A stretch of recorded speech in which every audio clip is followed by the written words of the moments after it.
Oke, selamat datang Mas di sini. Bisa perkenalan dulu? Ya, nama saya Ahmad Diki Fajriansyah dari Universitas Gunadarma. Universitas Gunadarma. Bisa dijelaskan alamat detailnya, Mas? Ya, alamat saya di alamat sendiri atau alamat kampus? Alamat kampusnya dong, Oh, Mas. alamat kampusnya. Alamat kampusnya di Depok, di Margonda ada. Jadi nih dijelasin dulu ya. Jadi Universitas Gunadarma itu terbagi atas beberapa wilayah, beberapa apa ya, kayak pecahan kampus gitu loh. Terus tapi saya sendiri kuliah di Depok, khususnya di Margonda. Tapi jika jadi ada tiga pilihan di domisili Karawaci, Depok, sama Kalimalang. Kalimalang ini ada di Bekasi. Jadi terbagi atas tiga kampus untuk S1. Terus untuk jenjang berikutnya mungkin bisa di Kenari, di Jakarta, dan lain-lain. Itu jadi pokoknya banyak deh, nggak kayak kampus lain kan biasanya kan dalam satu lingkup gitu kan. Tapi kalau Universitas Gunadarma itu terbagi atas beberapa wilayah gitu loh. Jadi tapi saya tinggal di Depok, khususnya di Margonda gitu. Oke, menarik nih ya. Ya. Oke, untuk akreditasi dari Universitas Gunadarma. Akreditasi bisa dicek ya di website. Jadi di websitenya gunadarma.ac.id dan di situ tertera informasi apapun yang kalian inginkan. Terus buat mengetahui seputar biaya juga itu ada di situ, dan di situs-situs seperti yang di Google juga ada. Jadi uh, tinggal cari aja biaya kuliah di Gunadarma, pasti muncul di situ. Ya. Oke, Mas Diki Ya. ambil jurusan apa? Saya ambil kuliah di Sistem Informasi Semester? semester 7. Semester 7. Untuk biayanya itu berapa, Mas? Untuk Mas Untuk Diki? biaya saya, Iya, Mas Diki. biaya per bulan, per semester. Iya, per semester. Per semester untuk biaya kuliahnya bisa dikatakan mahal. Untuk domisili di Jabodetabek wajar sih kalau menurut saya. Jadi sekitar 10 ke atas lah. Ya, sekitar 10 ke atas atau lebih tepatnya 13 sampai 14 per semester. Jadi tapi dengan harga yang maksudnya yang bisa dikatakan mahal, tapi menurut saya itu worth it banget ya buat teman-teman yang mungkin ingin merasakan kuliah di apa ya, di luar provinsi gitu. Jadi kenapa saya memutuskan kuliah di Gunadarma dan saya mengambil domisili yang menurut saya itu jauh dari rumah saya gitu loh, di Depok gitu. Depok tuh kalau dari Jepara itu beratus-ratus kilometer gitu loh. Karena dulu itu sebelum lulus tahun 2017 tuh kayak bingung gitu loh, kayak enaknya kuliah di mana ya, dan teman-teman saya itu kayak eh, kalau saya tanyain mau kuliah di mana sih, di Semarang, di Jogja, di Malang, di Surabaya. Jadi nggak jauh-jauh lah dari Jepara gitu. Tapi kayak hati kecil saya berkata kayak enak gak ya kuliah di luar, mungkin yang lebih jauh gitu. Mungkin buat orang-orang yang bekerja juga pengen merasakan kerja di Jakarta kayak gitu loh. Tapi saya memutuskan buat kuliah dulu di sana, buat adaptasi dulu lingkungannya kayak gimana sih gitu. Jadi dengan harga segitu sih ya wajar. Tapi kalian akan menemukan sensasi dan kenikmatan apa ya, pengalaman saya experience yang kalian dapetin buat apa ya, kuliah di sana gitu. Seperti itu. Sebenarnya ada berapa fakultas dan jurusan yang Mas Diki ketahui di Universitas Gunadarma? Fakultasnya berapa ya? Saya lupa. Bisa dicek di gunadarma.ac.id, di situ juga ada di menu itu, di situ ada fakultas dan jurusan. Tapi buat jurusan saya sistem informasi itu fakultasnya berada di Fakultas Ilmu Komputer dan Teknologi Informasi atau bisa disingkat FIKI. Tapi di fakultas itu terdapat dua jurusan, jadi ada sistem informasi sama sistem komputer. Dan saya jelaskan dulu buat jurusan. Jadi Gunadarma itu standarisasinya komputer ya. Jadi apapun jurusannya, apapun fakultasnya itu dia berhubungan dengan komputer, dengan teknologi gitu. Jadi nggak kaget apabila kita menemukan mahasiswa di segala jurusan gitu. Tapi apa namanya? Dia sangat paham betul gitu loh soal komputer, soal teknologi gitu. Jadi menurut saya apapun kalian misal kuliah di sana gitu, kalian harus beradaptasi dengan yang namanya teknologi dan komputer kayak gitu. Jadi di sana itu best dari terbaik, jurusan terbaik itu berada di posisi jurusan saya sistem informasi dan teknologi informasi yang berada di fakultas saya lupa namanya, dicek aja. Oke, untuk akreditasi dari jurusan Mas Diki sendiri tuh sudah standar mana? Untuk akreditasi di jurusan saya Iya. sudah di A dong. Udah di A. Sudah di A. Udah the best gitu. Wah, the best ya Bang. Oke, berarti di Universitas Gunadarma ini harus menguasai komputer ya Mas atau tidak? Kalau harus menguasai sih enggak ya sebenarnya. Cuman ada yang maksudnya teknologi kan udah diperlukan ya di zaman yang era digital seperti ini ya. Jadi apapun kita mau ngapain juga kita harus berurusan dengan teknologi. Ya enggak sih, kayak mau presentasi aja deh gitu. Kita harus kayak menggunakan teknologi itu sebagai fasilitas kita. Kita menggunakan proyektor, kita menggunakan apapun gitu. Jadi teknologi itu penting. Tapi kalian nggak harus menguasai terlebih dahulu. Nanti di sana juga bakal mungkin kalian menemukan bisa belajar lewat temen juga gitu. Jadi gampang sih menurut saya, teknologi itu bisa didapetin semua orang di masa sekarang gitu. Oke, di jenjang pendidikan S1 berapa SKS yang harus ditempuh? Kalau saya ya sekitar 18 SKS. Jadi 18 SKS itu wajib. Kalau di sana itu nggak ada pilihan ya. Biasanya kalau kampus lain itu harus milih gitu kan.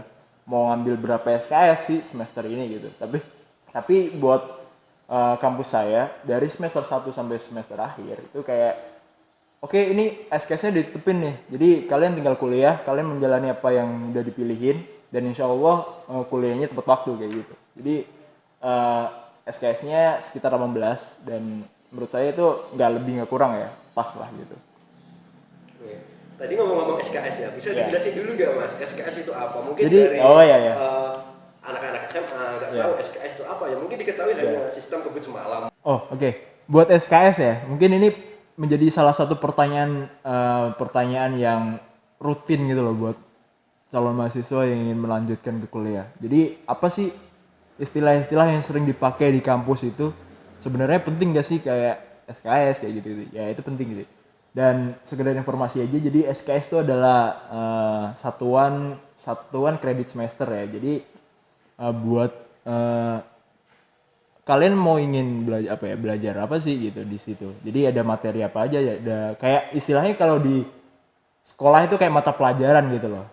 Cuman di situ itu kayak satuan buat kredit semester ini yaitu materi apa sih yang bakal disampaikan kayak gitu. Buat dosennya juga beda-beda di semester itu.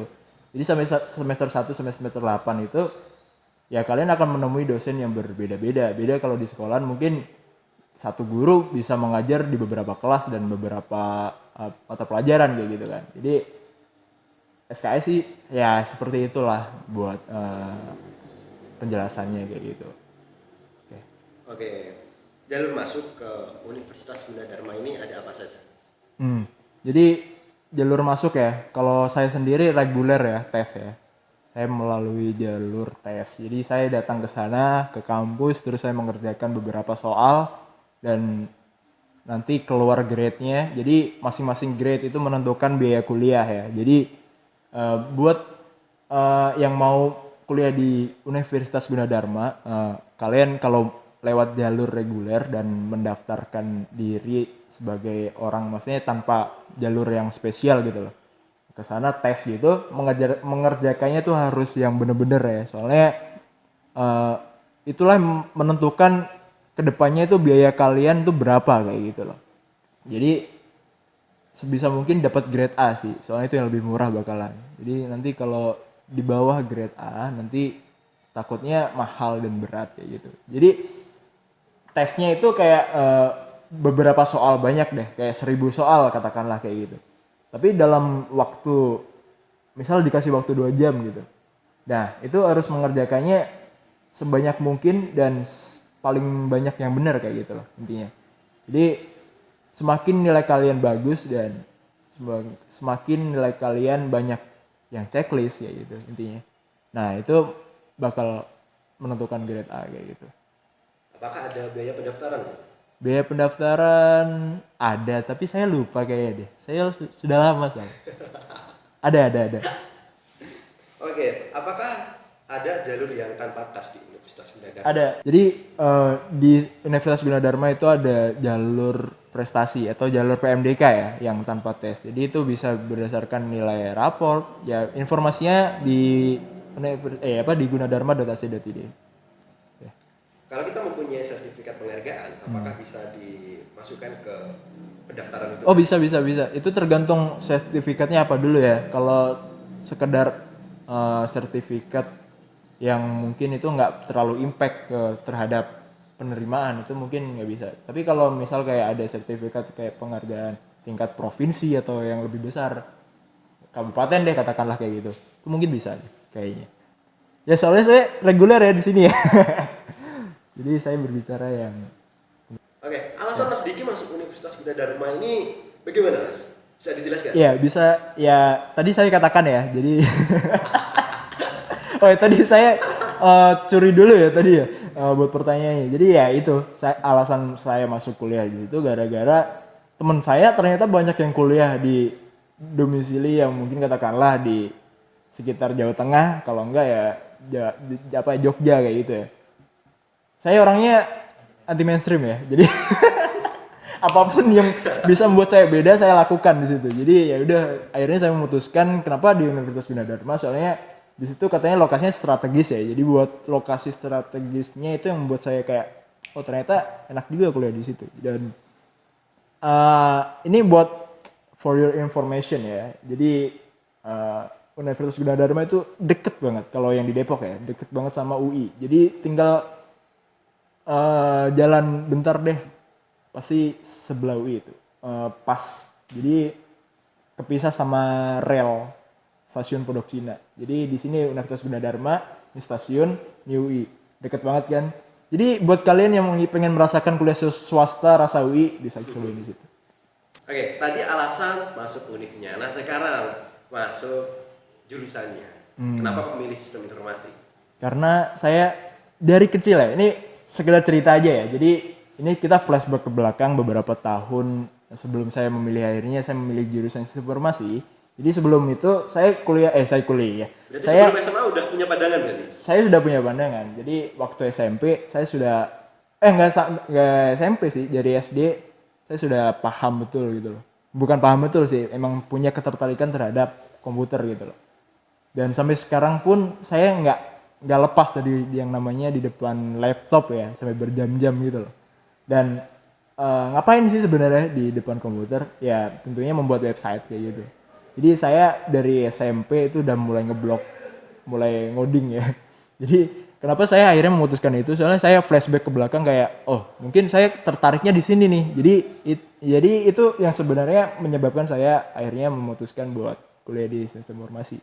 Dan ini buat saran aja buat calon mahasiswa yang bingung mau kuliah tapi jurusan apa, mungkin bisa dicari basicnya apa sih sebenarnya. Kalau mungkin yang suka di belakang layar kayak mas-masnya ini di belakang layar terus megang kamera, bisa kayak saya sarankan kayak ambil mungkin ilmu komunikasi atau ya jurusan sejenis yang membawa kalian ke dunia broadcasting kayak gitu. Jadi jangan jauh-jauh lah, jangan ngikut-ngikut teman seperti apa yang orang-orang katakan juga, itu bener banget, jangan ikut-ikutan teman. Jadi apapun basic yang kalian miliki sekarang, kayak mungkin kalian belajar suka membaca pikiran orang nih, atau mungkin suka berfilsuf gitu ya, bisa masuk ke psikologi gitu. Jadi apa ya, dimulai dari diri dulu lah. Kayak mungkin kalau buat saya pribadi, saya suka ngoding dulu, jadi saya makanya milih sistem informasi. Akhirnya itu sesuai dengan tujuan saya gitu loh, membuat aplikasi dan membuat website. Ternyata saya oke-oke aja, saya fine-fine aja. Jadi sebenarnya kuliah nggak susah, cuman kalian harus mencari basic kalian tuh apa sebenarnya. Itu yang susah sih sebenarnya, tapi nggak apa-apa, coba aja terus, jadi pasti insya Allah gitu. Oke, sampai saat ini apakah sudah ada karya yang telah dibuat oleh Mas Diki? Ya, jadi saya kemarin ya, baru tahun kemarin, tahun 2020 saya menciptakan aplikasi buat bus. Jadi sejenis aplikasi Traveloka dan lain-lain. Itu boleh nggak disebutin? Itu kan soalnya branding ya. Ya apa lah ya. Jadi buat gambaran aja. Saya membuat aplikasi sejenis seperti itu di mobile. Jadi lewat HP seperti ini, saya membuat aplikasi dan itu menjadi bahan penulisan saya kemarin. Jadi, nah itu, alhamdulillahnya saya waktu membuat aplikasi itu saya diberikan kemudahan dan ternyata ilmu yang saya miliki beberapa tahun ke belakang itu kepake akhirnya. Jadi nggak sia-sia lah gitu. Gitu. Oke, apakah ada rintangan-rintangan atau tantangan saat Mas Diki membuat karya tersebut? Rintangan sudah pasti ada ya. Setiap apa yang kita lakukan sepertinya itu semua rintangan ya. Dari kita bangun tidur juga itu pun rintangan ya. Melawan melawan hawa nafsu dan melawan rasa ngantuk, lelah itu juga rintangan semua. Jadi membuat aplikasi yang mungkin berguna, apalagi ini bakal dipakai ke semua orang gitu mungkin ya, insya Allah. Jadi ini ya rintangan banget. Rintangannya apa sih? Ya itu, melawan semuanya, rasa malas dan lain-lain. Kita harus fokus dengan satu tujuan kita, yaitu apa? Membuat aplikasi ini sampai jadi kayak gitu.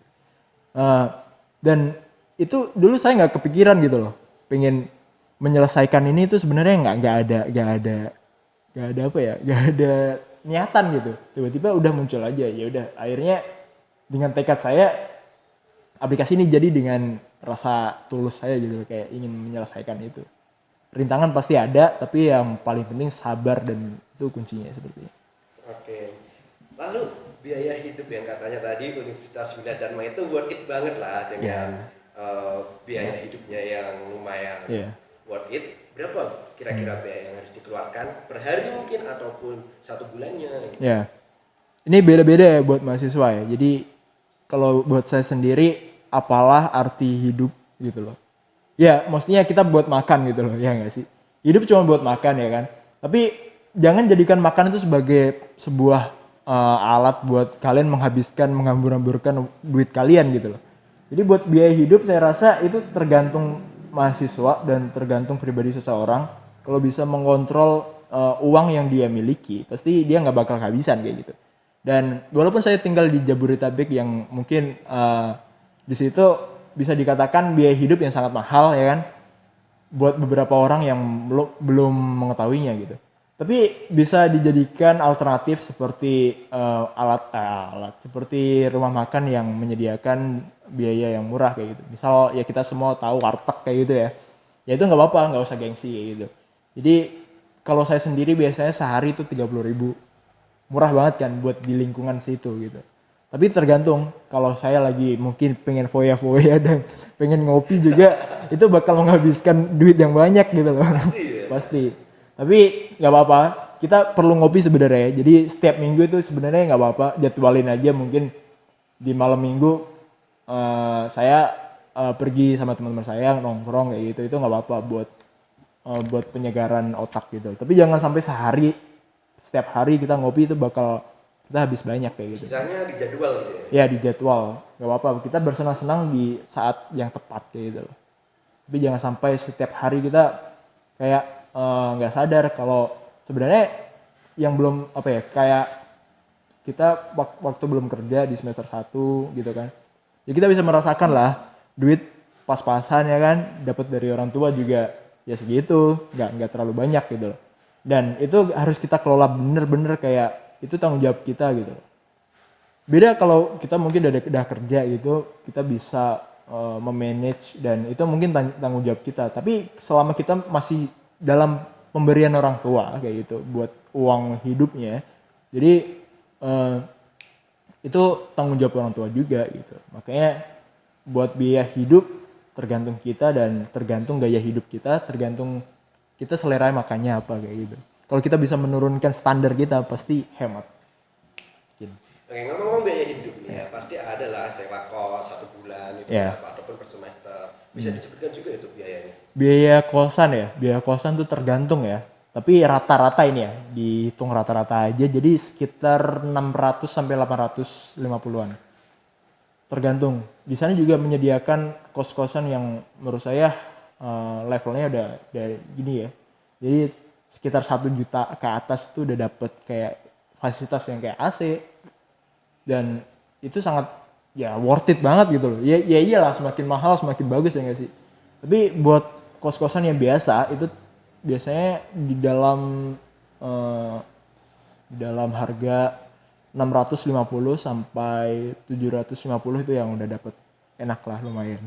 Tapi ya dengan fasilitas yang pas-pasan kayak gitu. Tapi nggak apa-apa, itu kan namanya kita mengurangi budget kan. Yang penting kos-kosan tuh buat apa sih? Buat tidur, buat naruh pakaian, gitu, buat mandi juga. Jadi alat-alat apa ya, buat aktivitas privasi kita mungkin di situ. Tapi sebenarnya sejatinya mahasiswa itu kan nggak cuma diem di kosan ya. Jadi mahasiswa itu punya aktivitas di luar dan di kampus, bertemu teman, bertemu apapun gitu loh, mengerjakan di mana gitu. Jadi jangan jadikan kosan itu sebagai alat tempat tinggal, tapi buat tempat istirahat. Jadi ini yang perlu ditekanin ya buat calon mahasiswa yang mungkin pengen ngekos tapi. Oke, untuk aktivitas mahasiswa di Universitas Gunadarma. Oh, sebelumnya gini Mas, Universitas Gunadarma itu singkatannya apa Mas? Biar enak gitu loh. Gak ada singkatan, ya udah. Enggak, langsung gitu. Iya, jadi Universitas Gunadarma sendiri itu punya beberapa singkatan ya. Jadi ada pertama UG, oke, bisa catat UG. Yang kedua Gundar, yang ketiga bahasa Inggrisnya UG. Nah, jadi bisalah dipilih. Oke, apa sebut aja Gundar gitu ya. Gundar. Aktivitas mahasiswa di Gundar sendiri itu seperti apa? Aktivitasnya sangat menyenangkan ya. Jadi kita kuliah nggak sekedar kayak ya udah kita kuliah pulang gitu. Jadi lingkungan itulah yang membawa mungkin kita tergoda gitu loh dalam mungkin beberapa orang yang bikin kita akhirnya memutuskan buat kenapa kita nggak join mereka kayak gitu ya. Jadi setiap sudut-sudut kampus kita akan banyak menemui mahasiswa yang bergerombol. Ini entah dari UKM mana, dari unit kegiatan mahasiswa mana gitu. Jadi di sana ada macam-macam, ada Mapala yang seperti kita tahu. Nah, kayak gitu-gitu. Mapala, terus yang lain-lain ada BEM juga. Dan BEM di sana itu terbagi atas beberapa fakultas. Jadi nggak kayak semua kampus gitu kan, dia langsung semua kampus kan. BEM dalam satu kampus gitu. Tapi di sana itu dari beberapa fakultas, dan itulah yang menyebabkan kayak suasana kampus jadi hidup.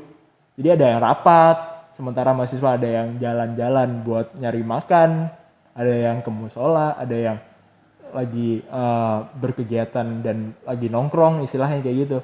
Jadi kita banyak, kalau menurut saya di sana bakal cuci mata lah intinya. Ada cewek-cewek jalan gitu. Jadi kayak enak aja gitu. Kayak kita hidup di dalam kampus itu nggak bikin jenuh gitu. Kita beraktivitas layaknya mahasiswa di FTV. Enak ya. Oke, Mas Diki ini mengikuti organisasi apa saja Mas? Saya dulu ya, jadi ini cerita dulu. Jadi semester 1, semester 2 itu adalah masa-masa percobaan saya, eksperimental lah istilahnya kayak gitu. Jadi di sana waktu saya belum mempunyai teman sama sekali, saya bingung harus ngapain nih, sebenarnya semester 1 masih kosong banget gitu loh. Dan biasalah mahasiswa baru itu, maba gitu, terpengaruh gitu loh akan promo-promo yang bikin kayak masuk ini biar jadi ini, masuk ini biar kayak ngapain gitu. Jadi itulah yang buat saya akhirnya memutuskan buat join ke beberapa kegiatan. Dan pertama saya masuk paduan suara. Oke, paduan suara karena saya menyadari suara saya lumayan. Bisa dibuktikan nggak Mas? Nggak usah, takutnya saya udah nggak jago. Jadi itu yang pertama, saya masuk paduan suara. Ini coba-coba dulu sebelum akhirnya saya memutuskan buat keluar, dan saya bergabung di di kegiatan seperti video gitu, membuat video. Jadi saya joinnya cuma 3 hari by the way. Ya.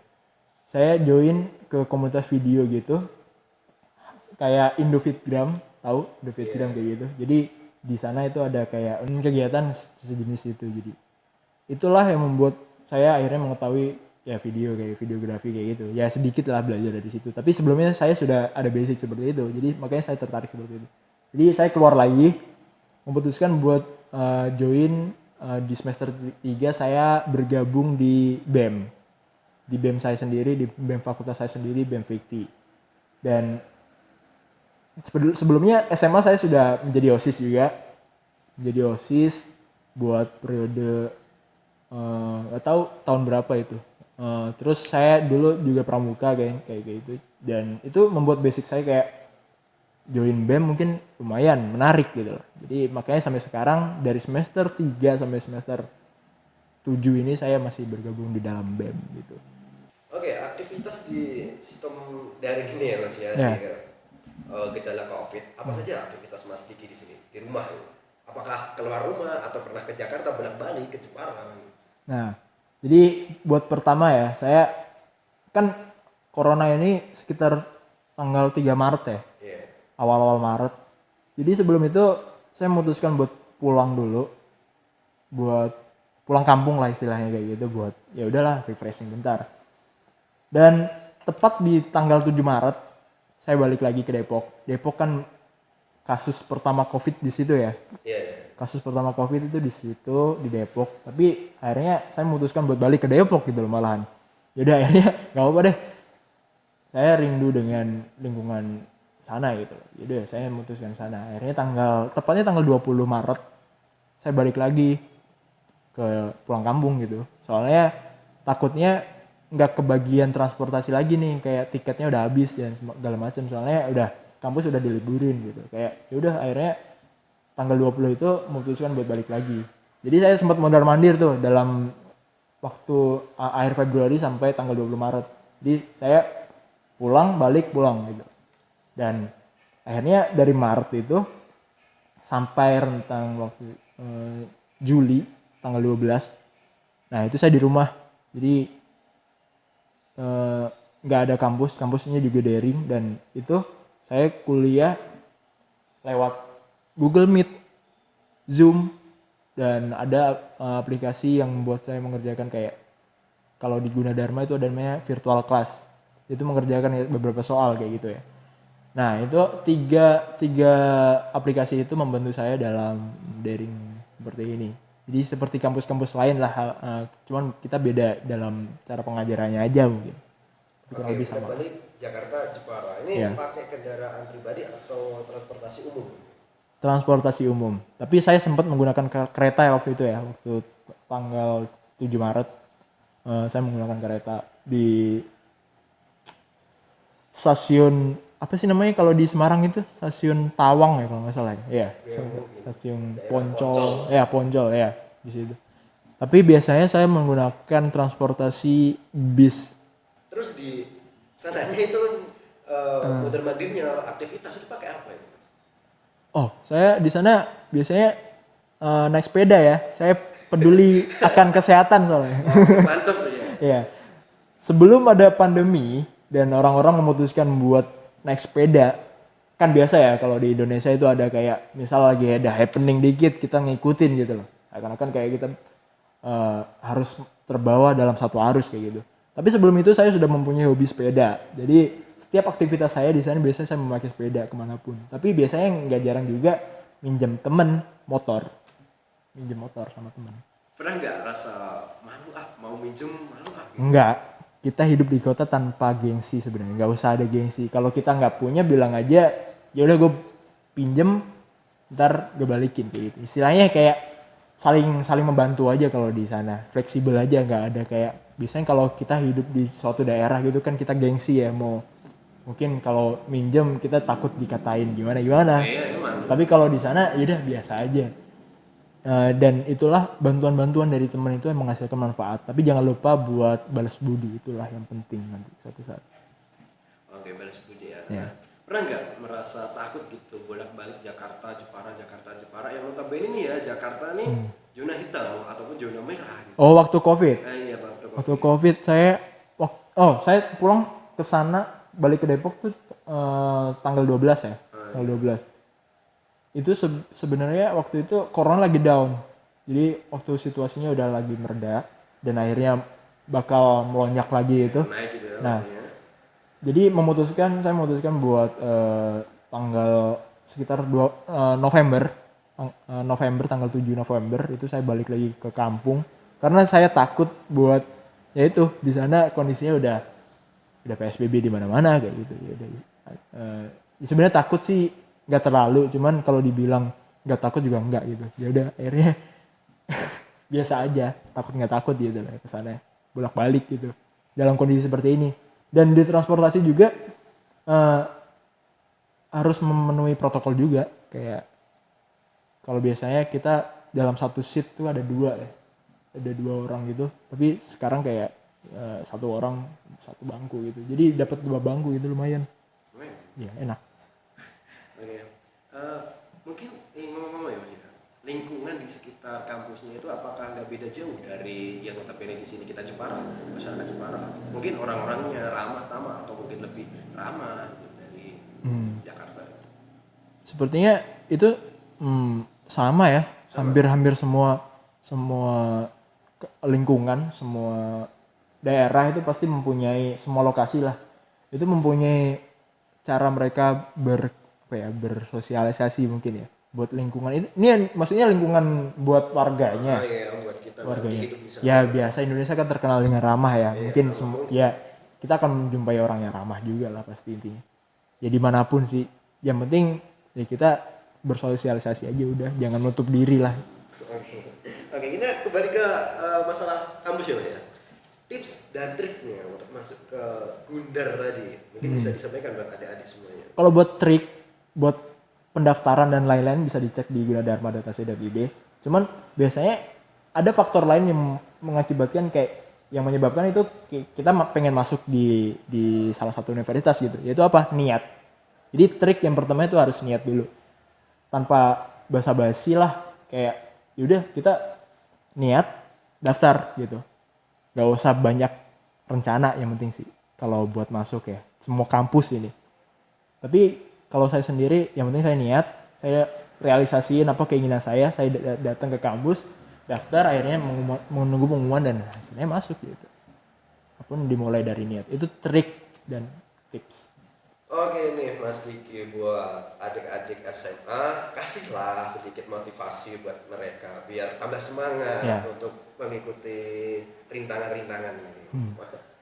Jadi ini pengen saya jelasin dulu ya, saya tegasin dulu kalau kampus itu bukanlah 100% rintangan gitu.